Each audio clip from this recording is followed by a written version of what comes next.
শুনছো, তোমার কথাই ঠিক। ও ছেলে মেয়ে দুটো বিয়ে করে নাই। আমি আগে থেকেই জানতাম একটা ফ্যামিলি আসছে, বাসা ভাড়া নিচ্ছে, ঘরের ভিতরে খাট নাই, সোফা নাই, আলমারি নাই, কিছুই নাই। এই তুমি নিমিজান রে বলবা? তোমার কি মনে হয় যে মিজান কিছু করতে পারবো? তাহলে কি আমরা ওদের সাথে থাকবো নাকি? হ্যাঁ, ছেলে মেয়ে দুটো বিয়ে করে নাই, কোনো আসবাবপত্র নিয়ে আসে নাই, সংসার করতেছে। না না না, এটা চলবে না। আমাদের এই একটা ব্যবস্থা নিতে হবে।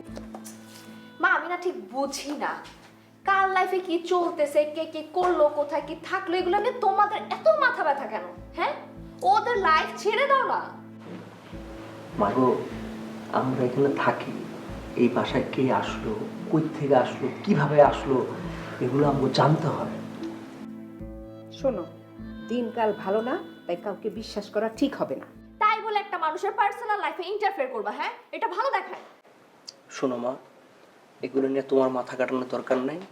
এগুলো আমি দেখতেছি, তুমি মা ভিতরে যাও। হ্যাঁ, সেটা তো আমি দেখতেছি। তুমি কি দেখতেছো? আচ্ছা, অন্য একটা মানুষ যদি আমাদের পার্সোনাল লাইফে ইন্টারফেয়ার করতো, তোমার ভালো লাগতো? কি বলে মেয়ে, মাথা খারাপ। হ্যাঁ, বুঝতে পারছি, আমারই মাথা খারাপ। তোমাদের না আসলে কিছু বলাই ঠিক না। তোমরা যা খুশি করো। এই, মেয়েটা না দিন দিন জানি কেমন হয়ে যাচ্ছে। কিছু বললেই ছ্যাং ছ্যাং করে রাগ করে। বলো তো। এটা শুধু তোমার মেয়ের প্রবলেম না, এটা পুরো জেনারেশনের প্রবলেম।